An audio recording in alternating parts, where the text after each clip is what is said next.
Hello दोस्तों, जैसा कि आप सभी जानते हैं कि हिंदी की हमारी सीरीज चल रही है यूपीएसआई के लिए, जिसके अंतर्गत हम प्रत्येक दिन एक टॉपिक अपना कंप्लीट करते हैं और उसके बहुत से उदाहरण भी करते हैं। तो इस क्रम में आज हमारा टॉपिक है, अभी पिछले टॉपिक में हम लोगों ने कंप्लीट किया है संज्ञा, जिसके अंतर्गत उसके विकारी रूप में लिंग, वचन और कारक भी हमने कंप्लीट कर लिया है। और आज का हमारा टॉपिक है सर्वनाम। आज हम सर्वनाम को कंप्लीट करेंगे। हो सकता है इसके बाद एक और लेक्चर आए जिसमें हम क्रिया को भी कंप्लीट करेंगे। आज सर्वनाम। सर्वनाम दो शब्दों से मिलकर बना है, सर्व प्लस नाम। सर्व प्लस नाम। सभी, सर्व मतलब सभी, सभी का जो नाम है वही सर्वनाम है। अब लेकिन है क्या इसमें, यह संज्ञा के स्थान पर जिस शब्द का प्रयोग किया जाता है उसे सर्वनाम कहते हैं। अर्थात संज्ञा की जगह पर जो संज्ञा के स्थान पर आते हैं वही होते हैं सर्वनाम। जैसे हम कहते हैं एग्जाम्पल के लिए, मोहन इधर आओ, तो मोहन यहाँ पे संज्ञा है, पर अगर हम मोहन का प्रयोग ना करें तो हम कहेंगे तुम इधर आओ या आप इधर आओ। तो ये क्या है, तुम या आप क्या है, यहाँ पे सर्वनाम है। क्यों क्यों आया, ये मोहन की जगह पर आया। मोहन क्या था, संज्ञा था। तो संज्ञा की जगह पर जो शब्द आते हैं वही होते हैं सर्वनाम। और सर्वनाम क्या है, ये विकारी शब्द है, क्योंकि अभी हम विकारी शब्द के अंतर्गत ही तो देख रहे हैं। संज्ञा, सर्वनाम और क्रिया विशेषण ये सभी विकारी शब्द हैं। अब हम सर्वनाम के बारे में कुछ प्रश्न महत्वपूर्ण जानेंगे। सर्वनाम, डायरेक्ट आ जाते हैं प्रश्न की सर्वनाम क्या है। तो ये विकारी शब्द है और इसका अर्थ क्या होता है, सर्वनाम का सबका नाम इसका अर्थ होता है। कार्य, संज्ञा के बदले, संज्ञा के बदले जो आते हैं, जैसे संज्ञा के स्थान पर अभी हमने देखा प्रभाव होता है। लेकिन जैसे हमने देखा कि संज्ञा पर लिंग, वचन तथा कारक तीनों का प्रभाव पड़ता है, पर यहाँ पे ऐसा नहीं है। इस पर प्रभाव कारक और वचन का पड़ता है सर्वनाम में, जबकि लिंग का प्रभाव नहीं पड़ता है। क्योंकि जैसे इसके जो शब्द ही हैं, तुम है, आप है, यहाँ, यह, वह, तो इसमें क्या होता है कि इसमें लिंग, सभी दोनों लिंग के लिए ये सभी शब्द प्रयोग किए जाते हैं, इसीलिए इसमें लिंग का प्रभाव नहीं पड़ता है। लिंग के द्वारा इसमें परिवर्तन नहीं होते हैं। संज्ञा, इसकी संख्या कितनी है, 11 है। मैं, तू, आप, यह, वह, जो, सो, कौन, क्या, कोई, कुछ। मैं, तू, आप, यह, वह, जो, सो, कौन, क्या, कोई, कुछ। इसको 2-4 बार बोल लेने से क्या होगा कि ये याद हो जाएंगे। मैं, तू, आप, यह, वह, जो, सो, कौन, क्या, कोई, कुछ, ये सभी सर्वनाम हैं। इनकी संख्या 11 होती है। और सर्वनाम की भेद की अगर हम बात करें तो सर्वनाम 6 भेद होते हैं। पुरुषवाचक सर्वनाम, निजवाचक सर्वनाम, निश्चयवाचक सर्वनाम, अनिश्चयवाचक सर्वनाम और संबंधवाचक और प्रश्नवाचक सर्वनाम। और सर्वनाम का विस्तार कारक चिन्ह जोड़कर किया जाता है। सर्वनाम का अन्य जो नाम है वो संज्ञा का प्रतिनिधि है। संज्ञा का प्रतिनिधि, प्रतिनिधि यानी कि जो, जब कोई स्वयं नहीं होता है तो अपनी जगह पर, उसकी जगह पर जो भी आता है उसे कहा जाता है प्रतिनिधि। जैसे कोई भी लीडर, जब हमारा कोई कहीं भी कुछ कोई सम्मेलन होता है, उसमें मान लीजिए हमारे प्राइम मिनिस्टर नहीं जा पाए, प्राइम मिनिस्टर को जाना था, तो वो अपना एक प्रतिनिधि भेजते हैं। जैसे वो हमारे चाहे फॉरेन मिनिस्टर हों या कोई और के रूप में अपना प्रतिनिधि। उसी तरह जब संज्ञा स्वयं नहीं आता है तो अपने प्रतिनिधि को भेजता है, वही है ये सर्वनाम, संज्ञा का प्रतिनिधि। अन्य नाम, अन्य सर्वनाम की अगर हम बात करें तो ये संयुक्त सर्वनाम है। यह रसिया के जो भाषा विद्वान थे दीपसिंह जी, इन्होंने ये संयुक्त सर्वनाम का एक और सर्वनाम दिया है। अब पहला जो हमारा सर्वनाम है पुरुषवाचक सर्वनाम। पुरुषवाचक सर्वनाम क्या है, स्त्री और पुरुषों के नाम के बदले जिस शब्द का प्रयोग किया जाता है उसे पुरुषवाचक सर्वनाम कहते हैं। यहाँ पे जैसे पुरुषवाचक का मतलब ये नहीं केवल पुरुष, स्त्री और पुरुषों के नाम के बदले जिस शब्द का भी प्रयोग किया जाता है उसे पुरुषवाचक सर्वनाम कहते हैं। और इसके 3 भेद होते हैं, उत्तम पुरुष, मध्यम पुरुष और अन्य पुरुष। उत्तम पुरुष जब वक्ता स्वयं के लिए बात करता है तो उत्तम पुरुष हो जाता है। और इसी तरह जब मध्यम पुरुष में होता है कि वक्ता जिस सर्वनाम शब्द का प्रयोग श्रोता के लिए करता है, जो श्रोता होता है उसके लिए जो करता है वह होता है मध्यम पुरुष। और अन्य पुरुष में क्या होता है कि जब ये किसी तीसरे की ही बात करें, किसी तीसरे की बात करें, तब यहाँ पे अन्य पुरुष का हो जाता है।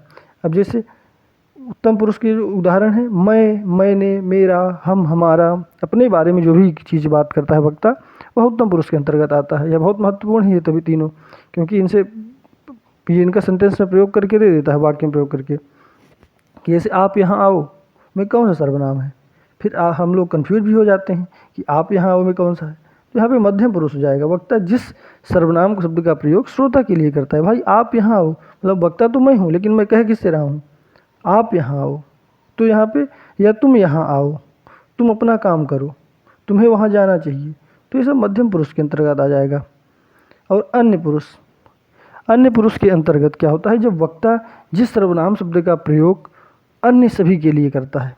जैसे ये मान लीजिए बात तो वक्ता और श्रोता के बीच में हो रही है, लेकिन हम किसी तीसरे की चर्चा कर रहे हैं, भाई ये बहुत अच्छे हैं, या वे अपना काम नहीं कर रहे हैं टाइम से, या कोई भी वाक्य में प्रयोग करते हैं, ये, वे, यह, वह, इन्हीं, उन्हीं, जब मतलब किसी तीसरे का बोध हो रहा है, किसी अन्य का बोध हो रहा है, तो वहाँ पे अन्य पुरुष होता है। अब जैसे उदाहरण में देखिए, मैं हिंदी पढ़ाता हूँ, तो उत्तम पुरुष, तुम हिंदी पढ़ते हो, मध्यम पुरुष, वे हिंदी पढ़ते हैं, अन्य पुरुष। तो यहाँ से हमारा पुरुषवाचक सर्वनाम पूरा होता है। फिर आता है निजवाचक सर्वनाम। जब तीनों पुरुष जो हैं अपने निजत्व का बोध कराते हैं, तीनों पुरुष जो हैं वह अपने निजत्व का बोध कराते हैं, उसे निजवाचक सर्वनाम कहते हैं। जैसे इसमें कोई भी हो सकता है, जैसे मध्यम पुरुष भी अपना ही बोध करा सकता है, उत्तम पुरुष भी करा सकता है, और अन्य पुरुष भी करा सकता है। तीनों पुरुष जो हैं वह अपने निजत्व का बोध कराएं, अपने या स्वयं का बात करें, अपना या अपने आप, अपना, आपका, खुद का, स्वयं का, स्वतः का, तो वहाँ पर निजवाचक सर्वनाम आता है। जैसे आप रहने दो, हम स्वयं आ जाएंगे, अपने स्वयं के लिए बात कर रहा है। मैं अपना खाना खुद बनाता हूँ, या तुम अपना खाना खुद बनाते हो, मतलब तुम अपना काम स्वयं करते हो, तो यहाँ पे भी निजवाचक सर्वनाम है, क्योंकि वह स्वयं से हो रहा है, जिसकी भी बात की जा रही है उसके द्वारा ही वह कार्य किया जा रहा है। अपने सामान की सुरक्षा स्वयं करें, यानी कि जो हैं दूसरे व्यक्ति पर वो अपने अपने सामान की सुरक्षा करें, तो उनके निज के ऊपर ज़्यादा ही बात जा रही है, इसलिए यहाँ पे निजवाचक सर्वनाम हो जाएगा। नोट, यहाँ पे कुछ महत्वपूर्ण पॉइंट है। निजवाचक जो सर्वनाम है का प्रयोग सर्वसाधारण के आदर एवं सम्मान के अर्थ में भी किया जाता है। जैसे आप भला तो जग भला, अब ये बात है आप भला तो जग भला, आप यानी कौन, अपने स्वयं के लिए बात कर रहा है कि आप भला तो जग भला, भाई सब हर व्यक्ति अच्छा ही हो जाएगा तो फिर जग भला हो ही जाएगा, संसार का भला हो ही जाएगा।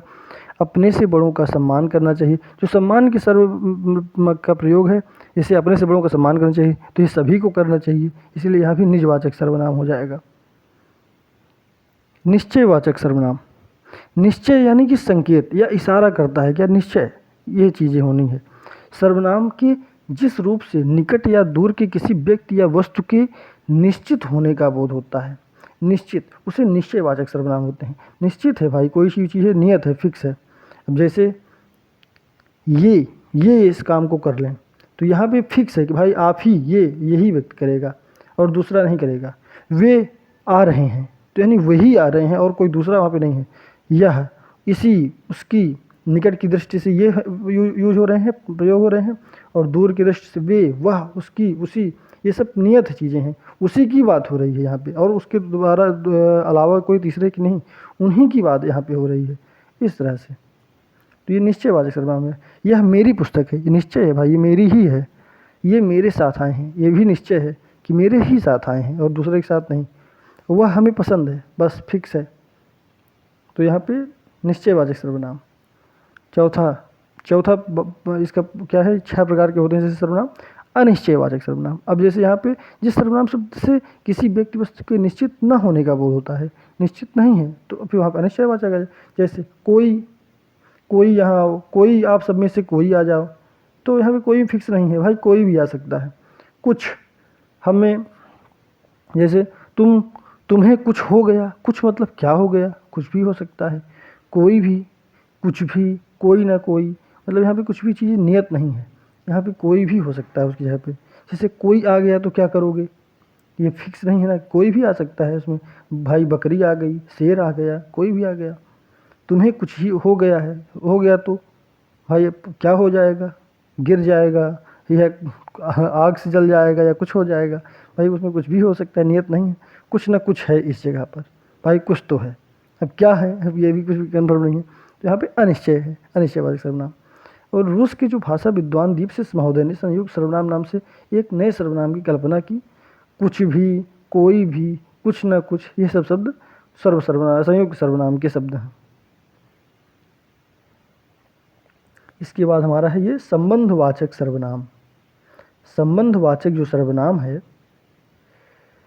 संबंधवाचक सर्वनाम में जिस सर्वनाम शब्द से किसी संज्ञा अथवा सर्वनाम का संबंध वाक्य के किसी दूसरे शब्दों के साथ दर्शाया जाता है, तो उसे संबंधवाचक सर्वनाम कहते हैं। संबंध, भाई किसी का किसी से संबंध को दर्शाया जाना चाहिए, ये सभी वाक्य में प्रयोग ही मिलते हैं। इसमें पूछता यही है कि इसमें कौन सा सर्वनाम है। जैसे जो है, सो है, जैसा है, वैसा है, जिसका है, या जितना, उतना, जिसकी, उतना। जैसे अगर इसके उदाहरण की हम बात करें, जो आया सो जाएगा, जो है सो है, जिसकी लाठी उसकी भैंस, वह कौन है जो पड़ा रो रहा है, वह जो, वह का जो से संबंध, भाई वह कौन है, पहले उसने पूछा कि वह कौन है, जो पड़ा है रो रहा है वही जो पड़ा है रो रहा है, जिसकी लाठी उसकी भैंस, यानी अगर जिसकी लाठी है उसी की भैंस भी है, यानी कि उसका संबंध उससे दर्शाया जा रहा है। जो आया सो जाएगा, मतलब जो आया है वही जाएगा, तो मतलब यहाँ संबंध को दर्शा रहा है। जैसा देश वैसा भेष, जैसा देश है वैसा भेष है, यह भी उसी की तरह प्रयोग किया जा रहा है, संबंध दर्शाया जा रहा है। अब यहाँ पे प्रश्नवाचक सर्वनाम, यही हमारा अंतिम सर्वनाम है। प्रश्न पूछने के लिए जिस सर्वनाम शब्द का प्रयोग किया जाता है उसे प्रश्नवाचक सर्वनाम कहते हैं। यह बहुत आसान है। दरवाजे पर कौन खड़ा है, वहाँ कौन गया, ये क्या है, यह सभी जो है प्रश्नवाचक सर्वनाम है। जब किसी चीज़ के बारे में प्रश्न पूछने के लिए जो भी सर्वनाम का प्रयोग किया जाता है वो प्रश्नवाचक सर्वनाम हो जाते हैं।